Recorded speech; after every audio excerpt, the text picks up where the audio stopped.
Welcome to Dream Body Alchemy, the podcast that fearlessly explores empowering transformations by unlocking the dormant vitality within your DNA, reshaping your mindset and unveiling your true essence, propelling you towards profound healing and expansion. Join your host, Melissa Valentine, as you embark on this journey to rewrite your story, one of activation, body alchemy, and the unapologetic embodiment of your boldest self. How do you shift your self-image and ditch your old identity? We're going to talk about 7 different things that I believe you can do, that I have done, to begin to make those changes in the way I see myself. And then as an effect, it will be mirrored to the outside world. So number 1, I would say, is being aware. Being aware that your brain is going to look for ways to prove you right. So whatever you say, whatever you're thinking, whatever you're feeling, especially if it is going against yourself, your brain is going to look for that. This is biased. This happens for people's opinions when people are political and voting, when people have certain ideologies, dogmas, and it affects us and our self-image the exact same way. So you want to be aware of the things that you are saying to yourself, because it is going to make that filter, that reticular activating system, it's going to work for you or against you depending on what you are feeding it.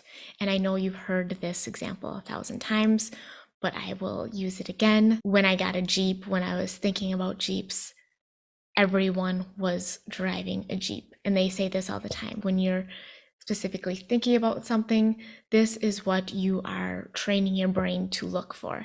And the same thing is going to go for your self-image. So just make sure you supply it with the things that you want to be proved right about, and that will go a long way in allowing you to start to shift your self-image and ditch that old identity. Number 2, I think a lot of us get really comfortable. We get comfortable in our routines, in how we respond to people, in our circles, the activities we do, the rituals we have, the habits we partake in. We are too comfortable. And I think to really be able to shift your self-image, you need to shake that up. And that means getting uncomfortable.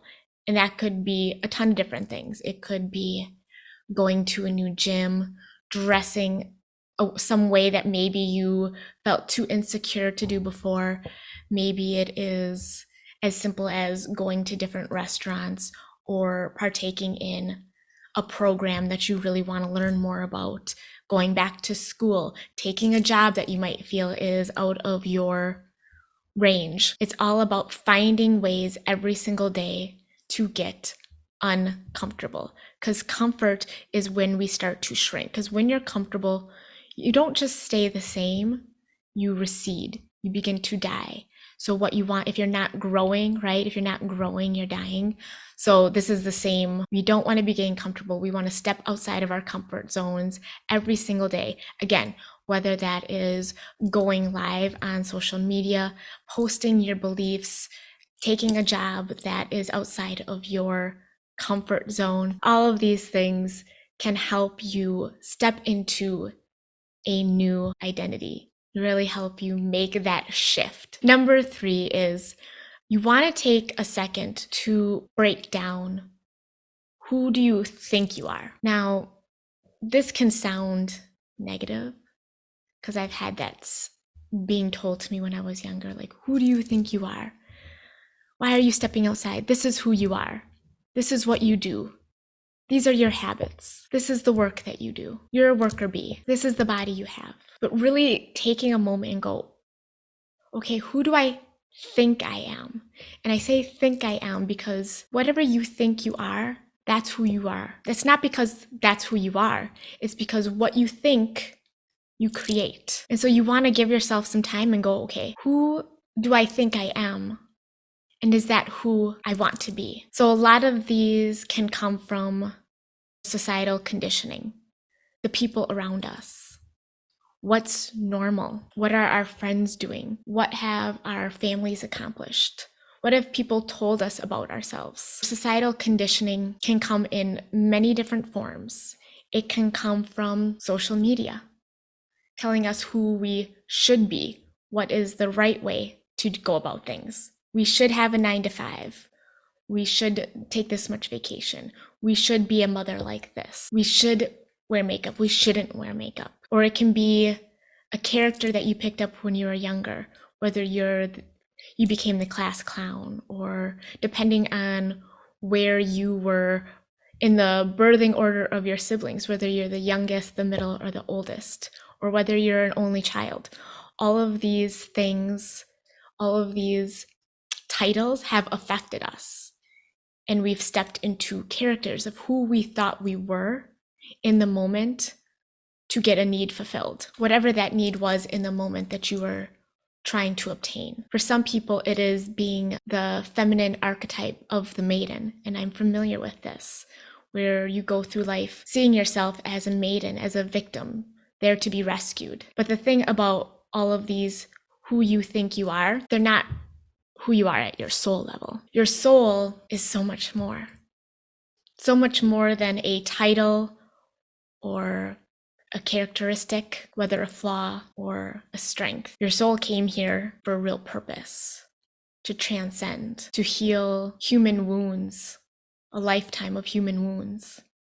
Your soul came here to express itself, its gifts and its geniuses, to heal karma. Your soul surpasses the ego, which a lot of the times who we think we are was constructed by our ego to keep us safe. So I would recommend taking some time and really just breaking down, who do you think you are, and really decide, I'm going to create who I want to be. Number 4 is limiting beliefs. Limiting beliefs can go both ways. They're not just negative. Limiting beliefs can limit you in good ways and in ways that don't serve you.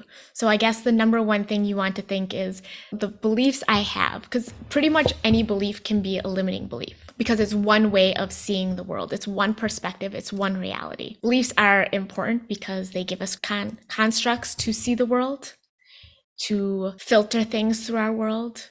How we experience the world are created through the beliefs that we have. All beliefs in one way then are limiting beliefs.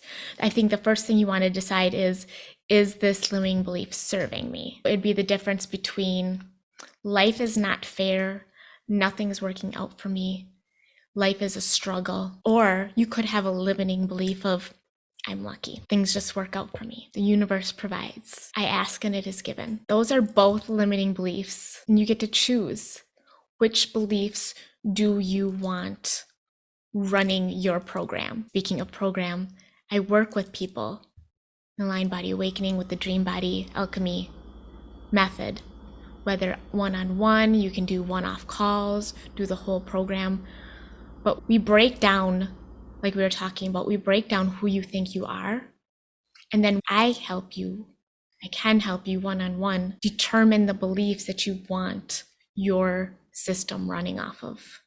Because you can have beliefs, limiting beliefs, that you just always expect the best to happen to you. Because the interesting thing is the people who believe they're lucky and expect the best to happen to them, it does. And the people who expect the worst results, expect things not to work out, expect to get dumped, expect to gain the weight back, do. Some people call this the law of expectations. It's kind of like the law of attraction, where you attract where you vibrate. But I do believe in many ways the law of expectation is stronger, because it's always like, if you expect something, it's more likely to happen. And so it's very important to go through your beliefs that you're running on, that your system is running on day in and day out, and see if they're serving you. And if you want help with that, I can help you release those too and find them. Number 5, if you want to shift your self-image and ditch your old identity, you want to learn how to make the best out of every situation. Making the best out of every situation takes you from victim mindset to radical responsibility. Life isn't always going to work out in your favor. Even if you expect it to, there's still going to be moments because we live in a world of duality. We cannot know what we love or like if we don't also experience things that we don't like. We only know it's daytime because there's nighttime. We only experience exponential joy because we've also understood pain and suffering. So making a habit of being grateful. If you make a habit of being grateful, making the best out of each situation, finding the silver lining, you are going to notice more good in the world. What you expect happens. It's the reticular activating system where it shows you what you're looking for. It's energy too. Like if you are low and negative, you're going to attract more negativity in your life. People, places, things, emotions. You're vibrating on your frequency. It's kind of like you have a TV, and it's not that you can't get the different frequencies on that TV. You can't get different broadcasts or different shows. It's just on a different frequency. So your reality that you want to have, your self-image, the way you want to see yourself is basically a totally different reality. When you shift your self-image, you are shifting your reality. You're shifting your personality, your personal reality. You want to be in resonance with the frequency of that self-image. Just like if you're watching television, you're only going to be able to watch the shows that you have the right channel on. And so we want to channel that energy. Same thing with the radio. I'm more of a radio person. So if I want to listen to a certain station, I need the right channel, the right frequency to experience my high vibe music. And that's one thing I was talking about to someone. Like I would love to be able to go out and dance, but the music is not the type of music that I resonate with anymore. And so I tend to find my own channels that have more of like a reggae beat, a little bit more inspirational. I listen to dark feminine because sometimes it's okay to tap into that like grr energy, but it's got to be in a place of where are you resonating mostly. But anyways, I digress. Getting into a practice of gratitude can help you be on that frequency of the life that you want to live, how you see yourself, and you'll be able to see more of that in yourself and in others. Number 6, I want you to ask yourself, if I trusted myself, what would I do? This is going to help you tap into a self-image of someone who you trust, because that's what it's really all about. It's trusting that you are that version and that you can do what you came here to do. If I trusted myself, what would I do? Even if I loved myself, what would I do?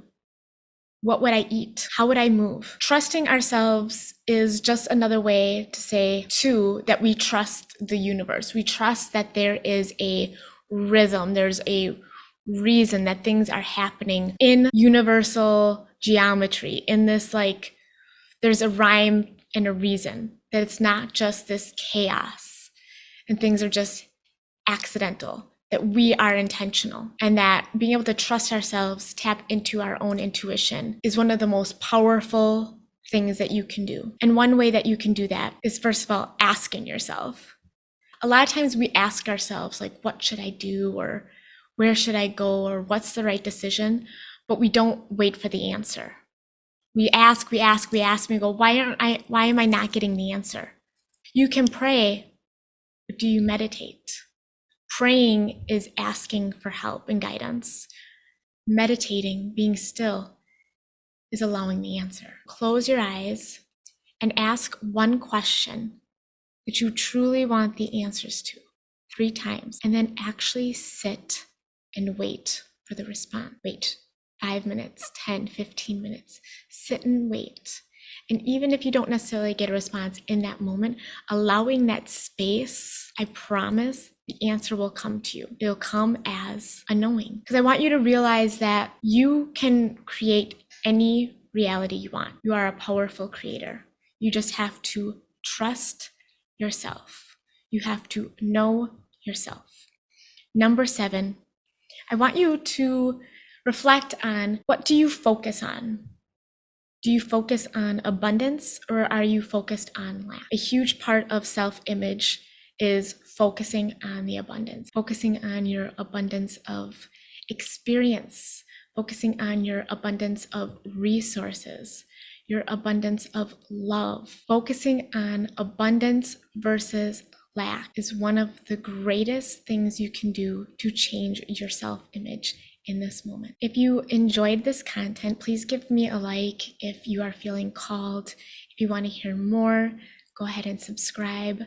I am Dream Body Alchemist or Dream Body Alchemy on any podcast, YouTube, Instagram, Facebook, TikTok.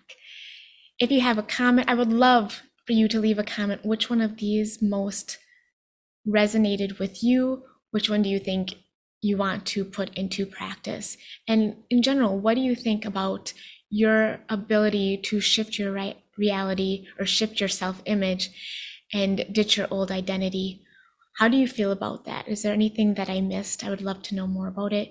And if you want to work with me, whether it's a one-off call or if you want to do one of my programs, Lion Body Awakening, and shift your body, alchemize the body of your dreams along with the reality. It's all resonance. It's all about finding your strategy that aligns with your energetics, your hormones, releasing low-level energy, increasing your frequency, reprogramming and shifting your core beliefs, taking aligned action, and understanding your true identity, which is locked within your DNA. That sounds like something you're interested in. As always, reach out or you can look below. I always leave links, ways that you can work with me. Otherwise, I hope you have a great day. I love you. Until next time. Thanks for listening to this episode of Dream Body Alchemy. If you liked what you heard, then be sure to hit like and subscribe. Got a burning question for Melissa or a topic you'd love her to discuss on the show? Get in touch. Follow us on YouTube, TikTok, and Facebook at Dream Body Alchemy and Instagram at Dream Body Alchemist. Until next time, keep on glowing and growing. You got this.